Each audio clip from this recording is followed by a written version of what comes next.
E aí, família abençoada, tudo bem? Família eterna, família que eu prezo muito, família que eu tenho agradecido a Deus por estar conosco mais uma vez nessa jornada, nesta caminhada maravilhosa. Família eterna, a família que entende a graça de Deus, a família que se encontra na posição de filhos de Deus, e não aquela família que está atrasada há 2000 anos.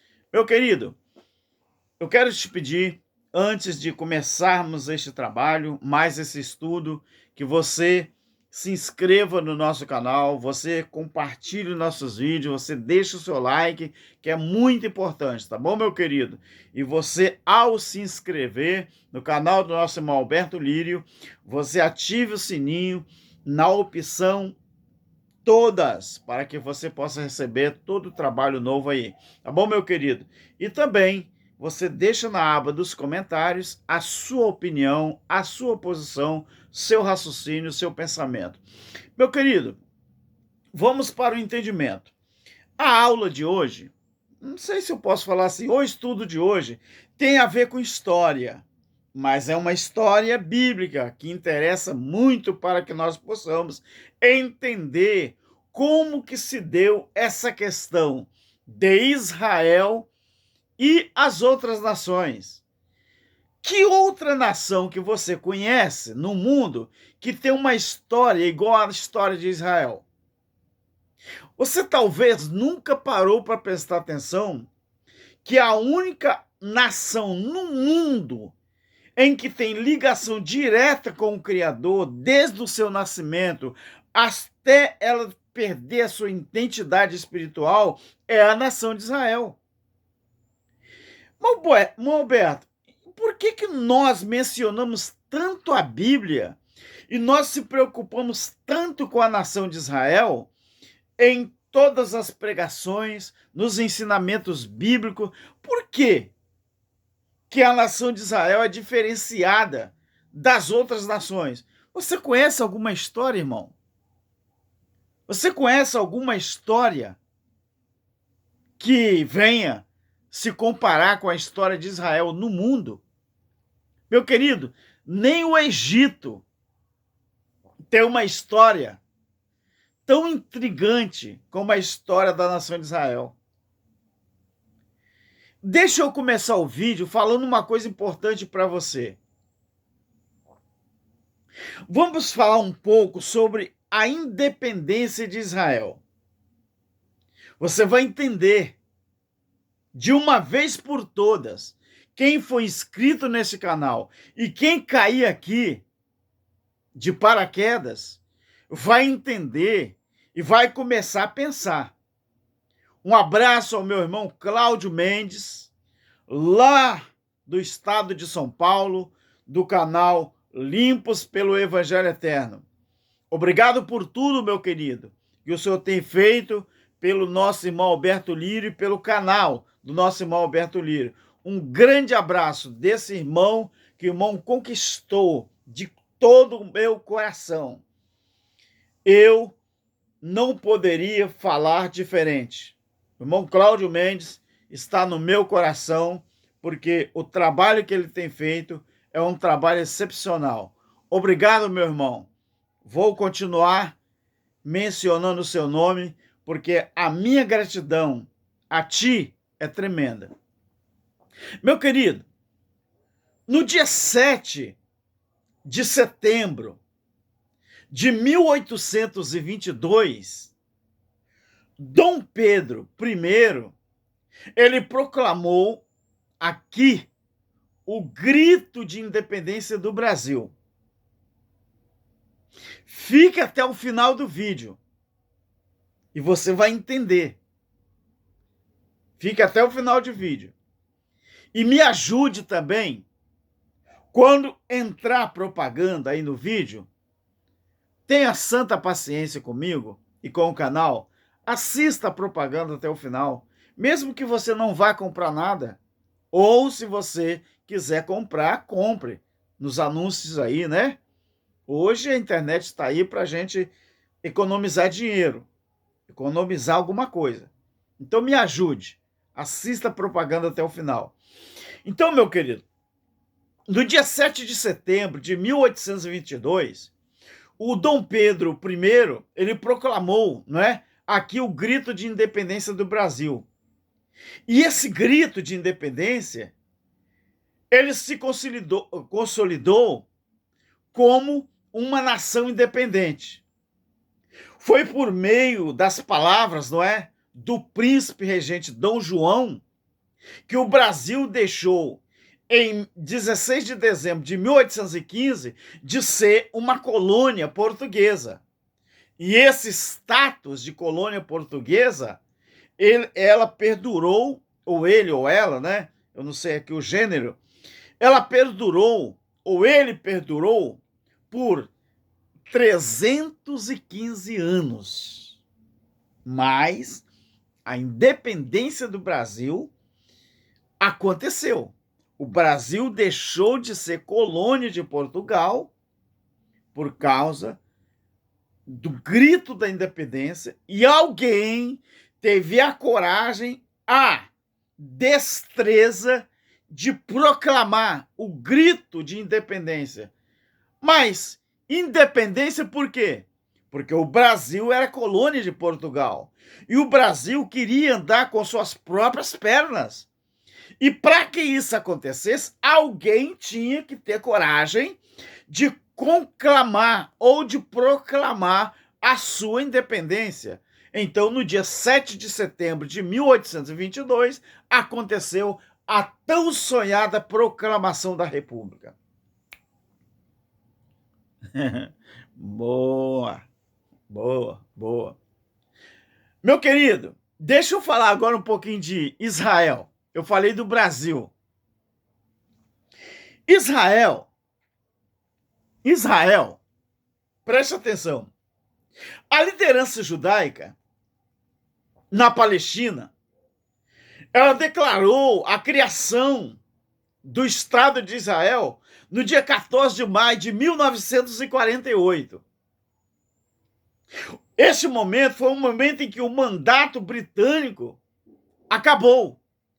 Mesmo sem o anúncio das fronteiras demarcadas. No dia seguinte, quando foi proclamado isso, Israel foi invadido por 5 exércitos árabes, marcando assim o início da guerra da independência de Israel. Preste atenção. Por que eu estou falando isso aqui? Por que eu dei esses dois exemplos?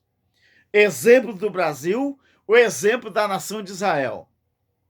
Por que eu dei esses dois exemplos de independência? Olha, no capítulo 12 de Gênesis, preste muito atenção. No capítulo 12 de Gênesis, começa a criação de uma nação. Preste atenção no que eu vou te falar. E você vai entender, e você vai começar a se perguntar. Você vai começar a fazer pergunta. Você vai começar a entender que alguma coisa está fora do lugar com relação à própria Bíblia e com relação à história que te contaram. Então, em Gênesis, no capítulo 12, nós temos ali o começo, a criação de uma nação. No capítulo 15 de Gênesis, o próprio Criador, o próprio Deus, ele mostra como seria o nascimento desta nação. E em Êxodo, no capítulo 2,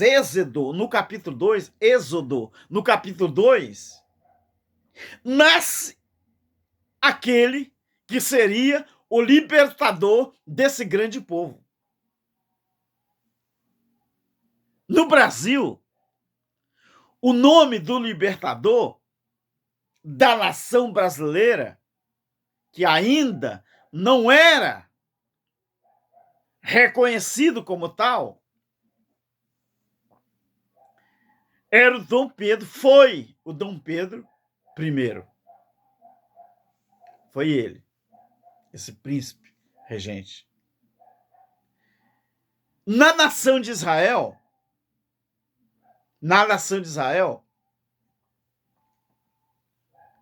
no dia 14 de maio, ali existia um homem de nome Ben-Gurion.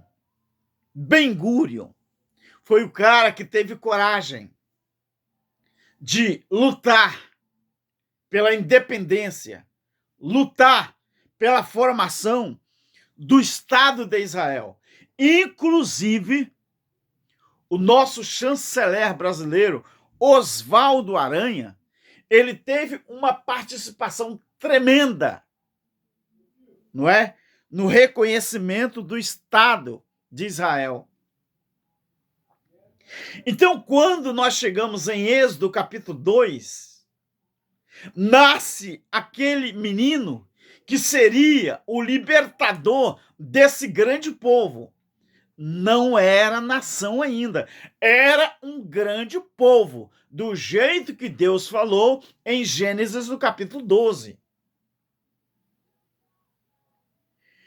Mas aquele menino, que o seu nome é Moshe, que em português é Moisés, que lá Moshe, na língua hebraica, significa aquele que foi tirado das águas, Moshe. Então ele veio ser o libertador do povo hebreu.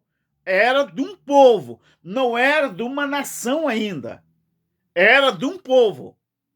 Então, quando você observa isso, aí você dá um pulinho em Gênesis, no capítulo 19, 1 a 6. Esse eu faço questão de ler para você. Gênesis.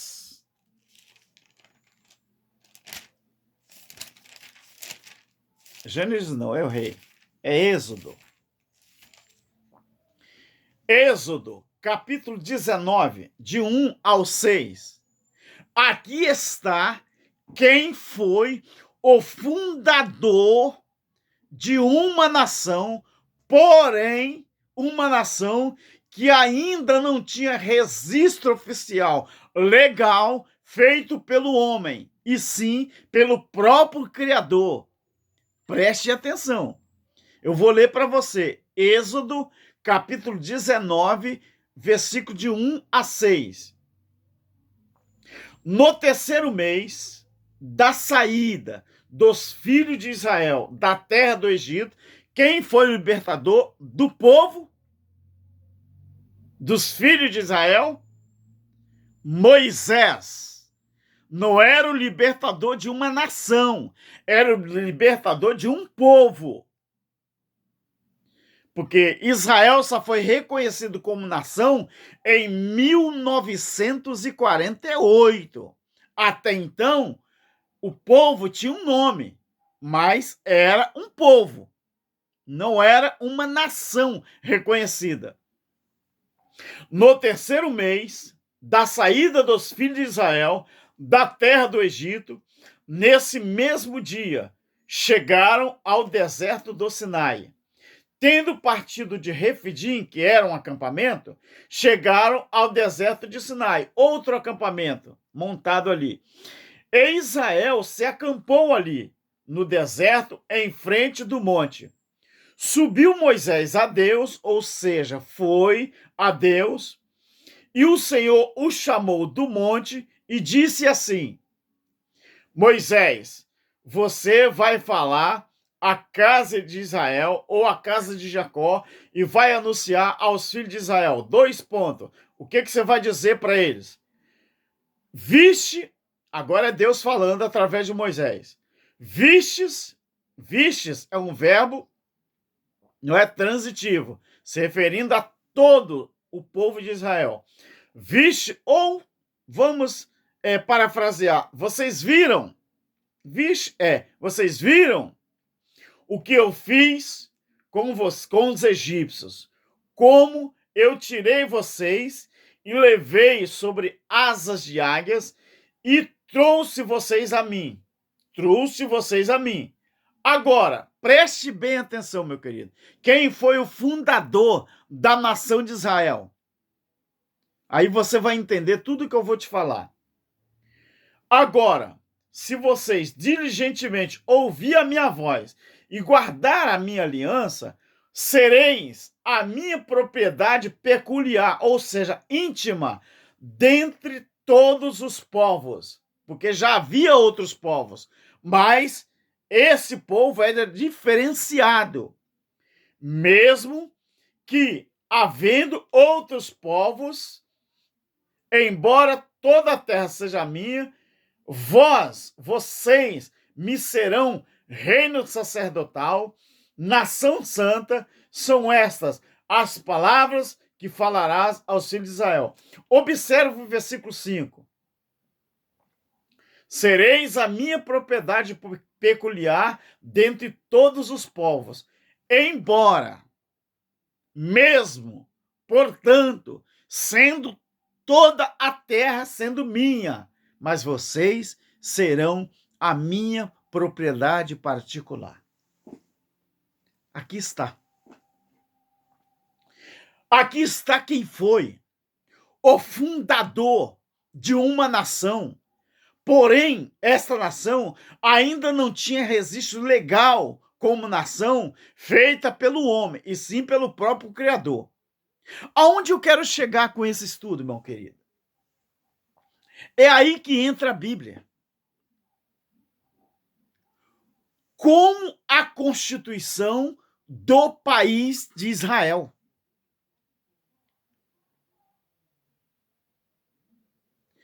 A Bíblia, ela surgiu como Constituição do povo de Israel. E foi assim que ela chegou até nós. Então, como se eu e você tivéssemos que andar ou viver segundo a Constituição do povo hebreu? A Constituição do povo hebreu era o Velho Testamento, a Velha Aliança. A Bíblia, ela foi escrita para contar a história de um povo, de uma nação. A Bíblia, ela não nasceu para contar a minha história e a sua história. Então, como que transformaram a Bíblia em um livro que parece que eu e você temos que viver de acordo com a Bíblia, se ela foi escrita como Constituição do povo hebreu, as leis de Moisés? Será que já não basta a nossa Constituição? A nossa Constituição não diz o que eu devo ser ou como eu tenho que me comportar como pessoa física e como pessoa jurídica? A nossa Constituição, o nosso Código Penal brasileiro, a nossa Constituição de 88, o nosso Código Penal, ele já existe aqui para dizer como que eu e você tem que andar. Então, por que a Bíblia, que foi escrito como Constituição do povo judeu, alguns líderes religiosos querem empregar em nós algo que não foi escrito para nós? Você já parou para pensar isso? Mas, irmão Alberto, houve a independência do Brasil? Sim. Eu sou brasileiro. Eu ando de acordo com as normas, tanto jurídicas como civil, das leis brasileiras. O meu CPF, ele me diz como o que eu sou como pessoa física. A minha identidade me diz como que eu sou como cidadão brasileiro. A nossa lei brasileira, o símbolo da nossa justiça, ela é uma mulher, que a nossa justiça é representada pela mulher com uma venda nos olhos, uma balança na mão e uma espada. Ali está os 3 símbolos da justiça brasileira: a balança, que é equilíbrio em julgar, a venda nos olhos, não olha quem julga, e a espada, ela corta para os 2 lados, tanto rico como pobre, não é? Ou a questão da etnia, eu não vou mencionar, mas você sabe o que eu quero dizer. Então, meu querido, a nossa Constituição, ela foi feita para nós. A Constituição dos judeus foi feita para os judeus e não para eu e para você. Bom, Alberto, então o que aconteceu para que a Bíblia ela tenha validade para nós? Teve que vir uma pessoa chamada Jesus, porque Israel foi fundada por Deus. Então Deus é que tinha o dever de mandar as leis para regulamentar a convivência dos judeus em todos os sentidos. Então, se alguém tinha que mudar as leis em Israel, era o próprio Deus, e não presidente do Brasil, nem presidente francês, nem brasileiro, nem Portugal. Então, o próprio Deus, ele mandou o seu filho, ou seja, uma manifestação do próprio Criador, mudar as leis de Israel. Já que Israel foi desobediente às suas leis, à sua Constituição, então a Bíblia para eles, o Velho Testamento, ia ter que ser mudado. A lei ia ter que ser mudada. E a lei, então, a nova lei que viria, ou seja, a nova Constituição, a nova aliança, então não valeria somente para os judeus, ela valeria para todo mundo. Mas eu vou te mostrar na Bíblia. Mas se você serve a lei judaica, você está cometendo um tremendo de uma injustiça, porque ela não foi escrita para você. Por que a Bíblia, em Romanos 10:4, fala que o fim da lei foi Cristo? Eu vou ler para você. O fim da lei foi Cristo, ou seja, a Constituição que existia, as nações que dominavam o país de Israel, antes dela ser reconhecida como nação, agora acabou. Agora Israel tem a sua própria lei. De 1948 para cá. As leis brasileiras agora nada tem a ver com Portugal. As leis agora dos judeus nada tem a ver com brasileiros. As leis brasileiras agora nada tem a ver com as leis judaicas ou israelitas. Olha o que diz aqui, meu querido. Em Efésios, no capítulo 1. Agora você vai entender. Efésios capítulo 1, 7-10. Aqui fala sobre as bênçãos espirituais em Cristo. O subtítulo. Efésios 1, 6-10. 7-10. Nele, pronome Cristo, além de ser um pronome também, é um... Deixa eu ver. Versículo 7. Nele temos a redenção pelo seu sangue, a remissão dos pecados segundo as riquezas da sua graça. Você vai entender por que Paulo escreveu isso aqui. Versículo 8. Que ele derramou profundamente sobre nós em toda sabedoria e entendimento. E desvendou-nos o mistério da sua vontade, segundo o seu beneplácito que propusera em Cristo, de fazer convergir, aqui está, convergir em Cristo, ou seja, tudo caiu em cima dele, de Cristo, todas as coisas na dispensação da plenitude dos tempos, tanto o que estão no céu como a que estão na terra. Meu querido, a independência do Brasil, toda a responsabilidade ficou em cima de Dom Pedro I. Foi ele que teve a coragem, ele teve a determinação. Então toda a responsabilidade era dele e ele conseguiu a independência. Em Israel, Ben-Gurion, ele pegou toda a responsabilidade de lutar pelaquela independência da nação de Israel. Na Bíblia, quem pegou toda a responsabilidade de mudar as leis da velha aliança para a nova foi Deus através do seu Filho. Por que houve o juízo do ano 70? Aquilo ali estava convergindo em Cristo. Por que ele foi para a cruz? Porque tudo caiu sobre ele. Era em cima dele que estava a responsabilidade da mudança das leis.